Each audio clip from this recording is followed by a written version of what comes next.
The Brown family mansion, located in an upscale residential area in the suburbs of Boston, Massachusetts, was known locally as the Brown Estate. In the spacious living room of this historic mansion, Eleanor Brown sat at her mother-in-law Martha's bedside, quietly holding her hand. "How are you feeling today?" Eleanor asked gently. The soft afternoon light streaming through the window illuminated Martha's white hair and deep wrinkles on her face. Her mother-in-law, partially paralyzed from a stroke, could barely manage a faint smile. "Not bad, Eleanor." Martha's voice was weak, but her eyes still hadn't lost their sharpness. "Richard isn't coming home today either, is he?" Eleanor answered while maintaining her smile.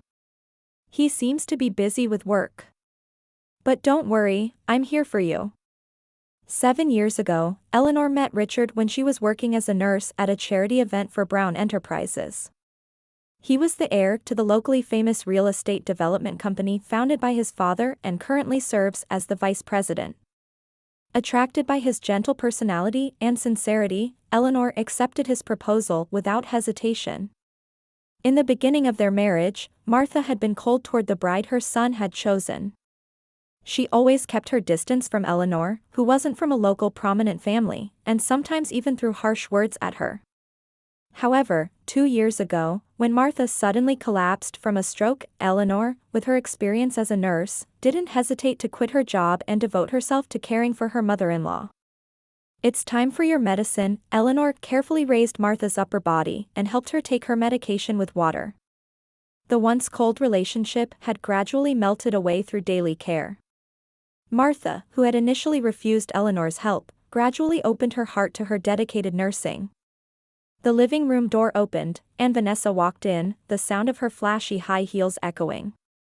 Richard's sister, who served as the public relations director at Brown Enterprises, actually hardly did any work. "Mom, how are you feeling?" Vanessa kissed Martha's cheek, but her gaze had already shifted to her watch. "Sorry, I have to leave early today.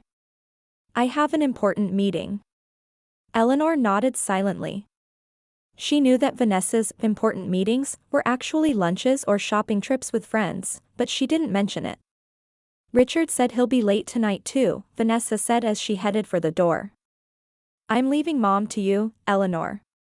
After the door closed, Martha sighed. That girl has only thought about herself since she was young. As the quiet afternoon passed, Eleanor thought about her relationship with her husband while preparing dinner. Married for 7 years, they had strongly desired children, but fertility treatments had failed, and that dream had gradually faded away.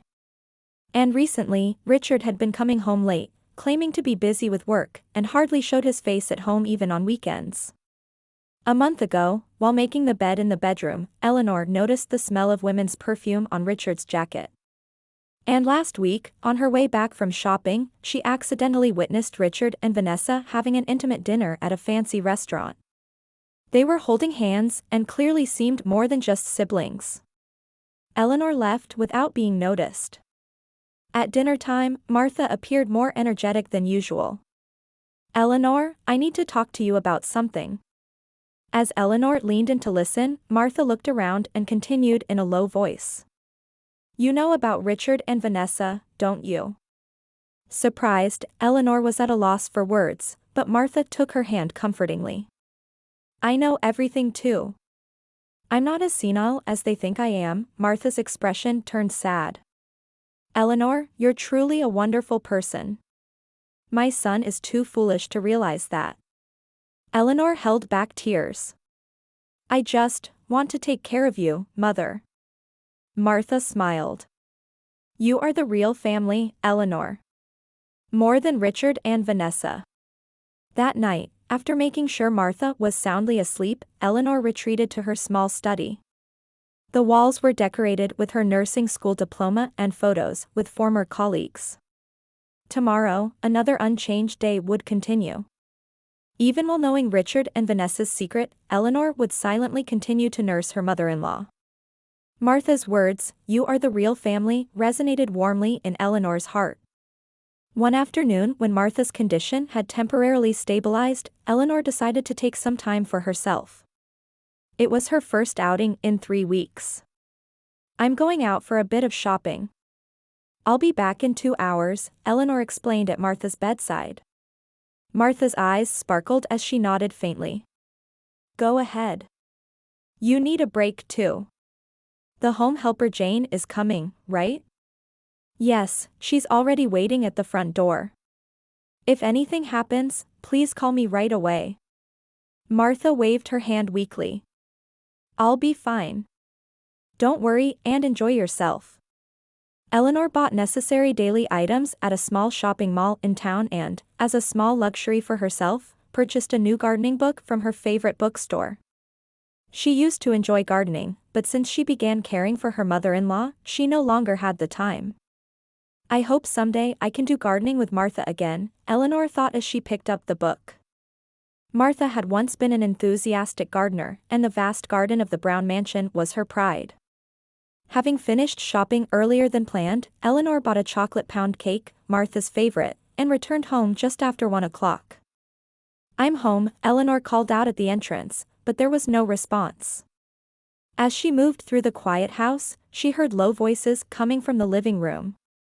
The door was slightly open, so Eleanor peered inside. There, Richard and Vanessa were sitting close together on the sofa. Richard's arm was around Vanessa's shoulders, and her head was leaning against his chest. Their fingers were intertwined, and their expressions showed obvious intimacy. I can't stand it anymore, Richard, Vanessa's voice was filled with irritation. How long are you going to stay with that woman? Richard buried his face in her hair and whispered, soon. If everything goes according to plan. Unintentionally, Eleanor dropped her packages. There was a light thump, and the two in the living room hastily moved apart. Eleanor. Richard stood up with a surprised expression. You're back already? I just got back, Eleanor answered, pretending to be calm. Are you here to visit Martha? That's unusual. Vanessa laughed, elegantly brushing up her hair. Yes, I should check on Mother occasionally. And I had some things to discuss with Richard too. Eleanor picked up the packages she had dropped and headed for the kitchen. I see. Take your time then. There's a helper with Martha, so I'll make some tea. Eleanor's hands were trembling in the kitchen. She tried to calm herself with deep breaths. Stay calm, stay calm. But the silence didn't last long. The kitchen door opened, and Richard and Vanessa came in. Their expressions no longer showed the earlier disturbance. Instead, there was a certain cold confidence. Eleanor, we need to talk, Richard's voice was hard. Eleanor looked up from the kettle she was boiling. What is it? Let's end this. For a moment, Eleanor couldn't understand what he meant. What are you saying? Divorce, Eleanor, Richard said matter-of-factly. I don't need you anymore. It's your fault we couldn't have children. I've waited 7 years, but I'm at my limit. Eleanor stood there dumbfounded. Her eyes turned to Vanessa, who had crossed her arms and was smiling with satisfaction. We don't need infertile trash, Vanessa said coldly. Richard has me now. In Eleanor's mind, all the pieces suddenly connected. Their relationship, Richard's recent absences, and today's conversation, everything had been planned. I'll take custody, Richard continued. And guardianship of Martha too. This house will of course become mine. Custody. Eleanor was confused. They didn't have children. Of Martha, Richard sneered. The right to be her legal guardian. You're just a daughter-in-law. I'm the one with blood ties. Vanessa placed her hand on Richard's arm. Also, all the company shares belong to Richard. The shares that Mother holds will naturally be inherited by Richard. Eleanor remained silent, listening to their words. A strange calmness, beyond anger or sadness, enveloped her. Pack your things and leave by tomorrow, Richard said coldly. I'll send the formal documents through my lawyer. Don't expect much from the property division, I plan to keep it minimal. Vanessa added triumphantly, if you leave quietly, we won't make it a scandal. But if you resist. Her words clearly contained a threat. You have no rights, Richard said finally.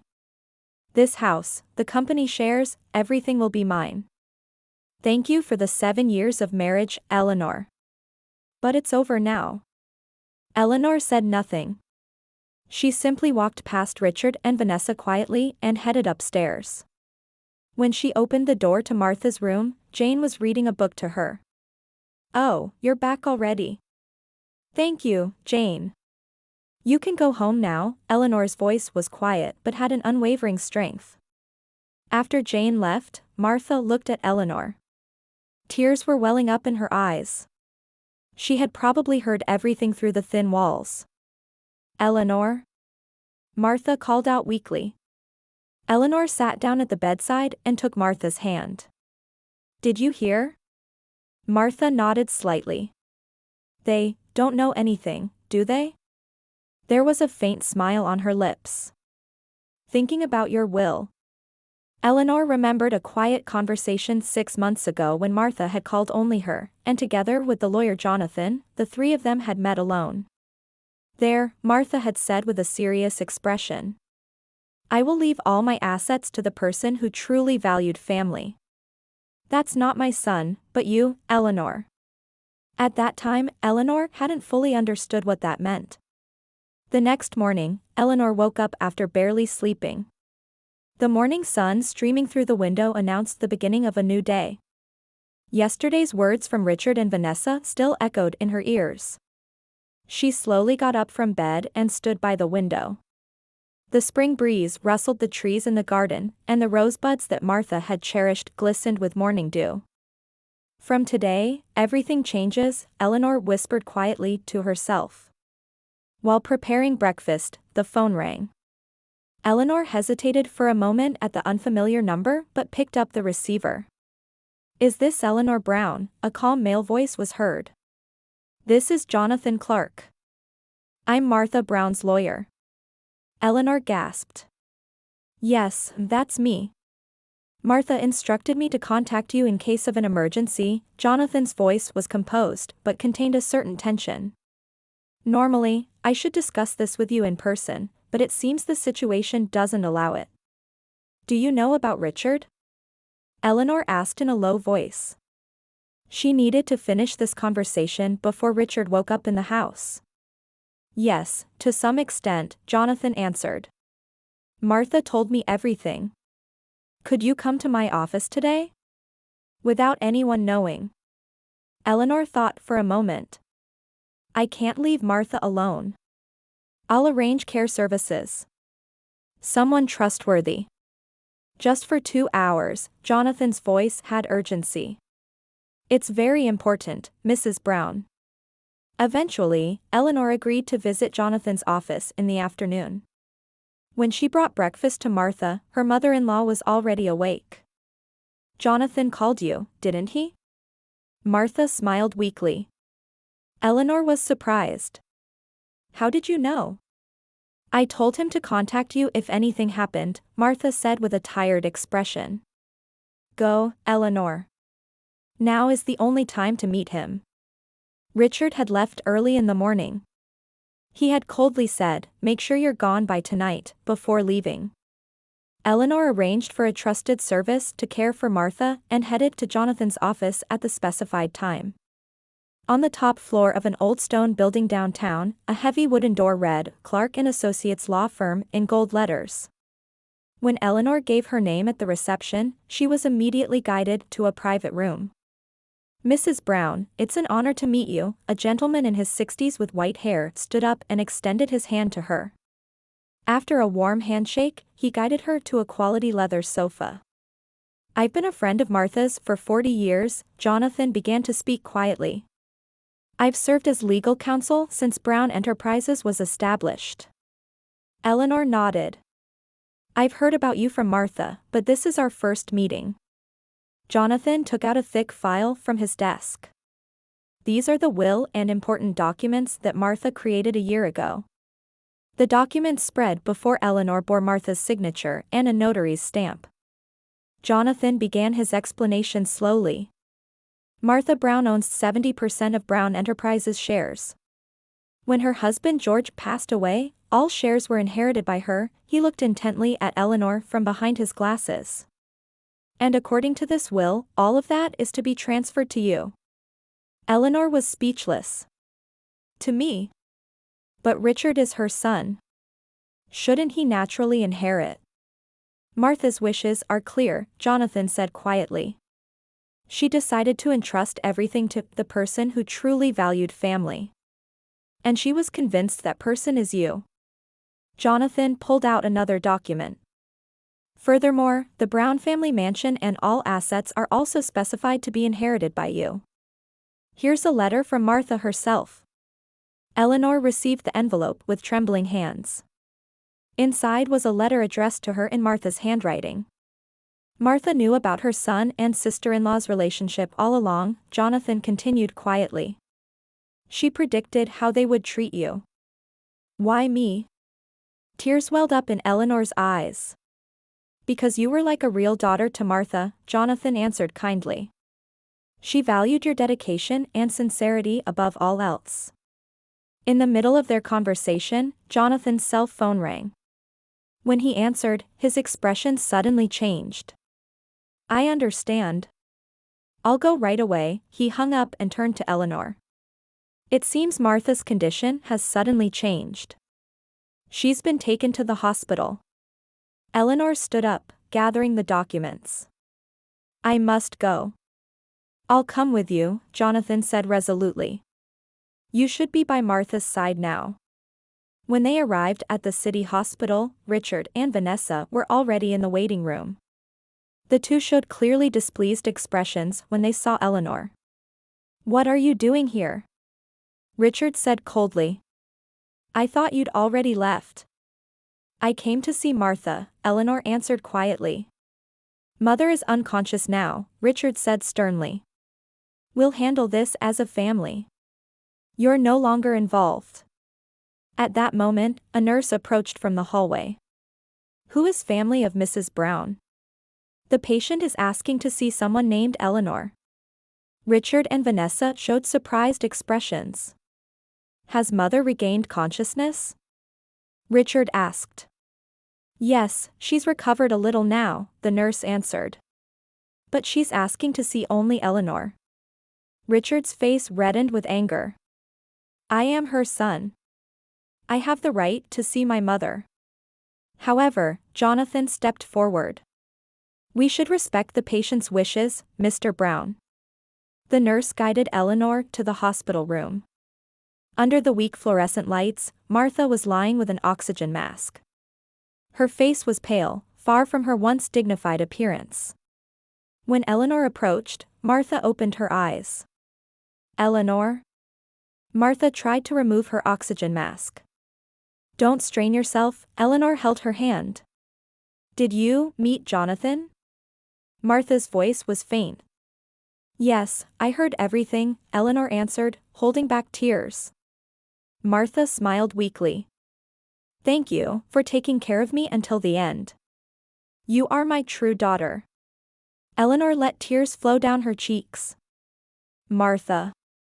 No matter what they say, everything is yours. The company, the house, everything. Martha's voice gradually weakened. You are a strong person. I believe in you. Martha's hand lost strength in Eleanor's grasp. The monitor's sound changed, and nurses rushed in. And quietly, Martha Brown took her last breath. Eleanor couldn't move, continuing to hold Martha's hand. The sadness of losing the first person she had ever met who was family in the true sense enveloped her. But at the same time, she firmly felt the weight of Martha's trust and love. When she left the hospital room, Richard and Vanessa were talking with the doctor. Their expressions showed more calculation about the next steps than sadness. When they saw Eleanor and Jonathan, they became wary. Mother? Richard asked. Eleanor nodded quietly. She passed peacefully. Richard closed his eyes for a moment. And when he opened them, there was a cold determination. I'll arrange the funeral. You don't need to be involved anymore. Jonathan stepped forward. After the funeral, we will read the will. All concerned parties must attend. Richard laughed confidently. Of course, I will inherit all of my mother's property. Eleanor won't get anything. Vanessa also laughed coldly. Just pack your things and leave. It's pathetic to struggle when you're bound to lose. Eleanor looked at them quietly. She said nothing, but in her heart, she vowed to keep her last promise to Martha. Martha's funeral was filled with people from Boston's high society. Business partners of Brown Enterprises and local influencers had gathered to mourn the deceased. In the front row of the church sat Richard and Vanessa, dressed in mourning clothes, pretending to be grieving family members. Eleanor sat quietly in a seat toward the back, but many attendees showed their respect by greeting her. You really took good care of Mrs. Martha. Without you, Martha would have passed away much earlier. Such words touched Eleanor's heart. Despite feeling the cold gaze of Richard and Vanessa, she just nodded quietly. After the funeral, Jonathan Clark gathered relevant parties in the study of the late Brown mansion. Richard and Vanessa displayed expressions as if they were already confident about the inheritance content, ignoring Eleanor. The executives of Brown Enterprises were also gathered, all sitting with tense expressions. I will now read Martha Brown's will, Jonathan solemnly declared. Under the presence of a notary and witnesses, he opened the sealed document. I, Martha Elizabeth Brown, in a sound state of mind, express my final wishes as follows. Jonathan read on dispassionately. After the preamble, when he came to the important part, he took a breath and continued. All shares of Brown Enterprises, real estate, and all assets are transferred to my daughter-in-law, Eleanor Brown. The room fell into a frozen silence. Richard suddenly stood up. What? This is a mistake. His face was distorted with anger. My mother wouldn't leave such a will. Vanessa also raised her voice. It's fraud. She must have manipulated Mother. Jonathan calmly continued. There is more to the will. Regarding my son Richard and his sister Vanessa, I do not recognize any inheritance rights as they neglected my care and betrayed my trust. Richard pointed at Eleanor with trembling fingers. She brainwashed my mother. Mother was mentally unstable in her last few years. This will is invalid. Jonathan slowly took out another file. Martha anticipated such claims, he said calmly. Here are diagnoses from 3 specialists certifying that she was mentally clear when she created the will. He further continued, also, Martha left a diary recording her daily life over the past 2 years and evidence of her sons and sister-in-law's inappropriate relationship. Eleanor quietly stood up. She took out a small notebook from her handbag. This is what Martha asked me to hand over, she said in a calm voice. It contains conversations that Martha and I recorded over the past year, and photos I took under her instruction. The blood drained from Richard and Vanessa's faces. They tried to say something but couldn't find the words. A few weeks later, the court recognized the validity of Martha's will and formally approved Eleanor's inheritance rights. Richard and Vanessa exhausted every means to invalidate the will but suffered defeat in the face of Martha's evidence and Eleanor's calm response. Eleanor became the new owner of Brown Enterprises and promoted James Morrison, the veteran vice president whom Martha had trusted, to president. She herself became the chairman of the board and became involved in the company's policy decisions. Richard was fired from the company, and Vanessa also lost her position as public relations director. They visited Eleanor's office and offered reconciliation. Eleanor, we were wrong, Richard said in an unusually humble voice. Won't you give us another chance? I want to work for the company. Eleanor stared at him. She could only see calculation in his eyes. I'm sorry, but I can't trust you anymore, she answered quietly. Why don't you completely ruin us? Richard couldn't hide his irritation. If you leaked that evidence to the media, we would be socially destroyed. Eleanor smiled. because I don't want to become the kind of person you are. Divorce proceedings were also carried out simultaneously. Eleanor used the evidence that Martha had secretly collected to extract favorable conditions from Richard. It was a deal that Eleanor would get all the property and the right to keep the Brown family name in exchange for not making Richard and Vanessa's scandal public. On the day the divorce was finalized, Eleanor stood in the vast garden of the Brown mansion. The roses that Martha had cherished were in full bloom, swaying in the spring breeze. She took a deep breath, filling her lungs with fresh air. "Martha. I did as you wished," she whispered quietly toward the sky. Back in the study, she opened Martha's last letter again. It contained words addressed only to her. "Dear Eleanor. I entrusted everything to you because you were the only one who understood my heart. The company and assets are important, but more important is that you have the right to be happy. My son and sister tried to take that right away from you. But you deserve to be happy. Please start a new life. You are a wonderful person. With love, Martha." Eleanor wiped away her tears and looked toward the garden visible from the window.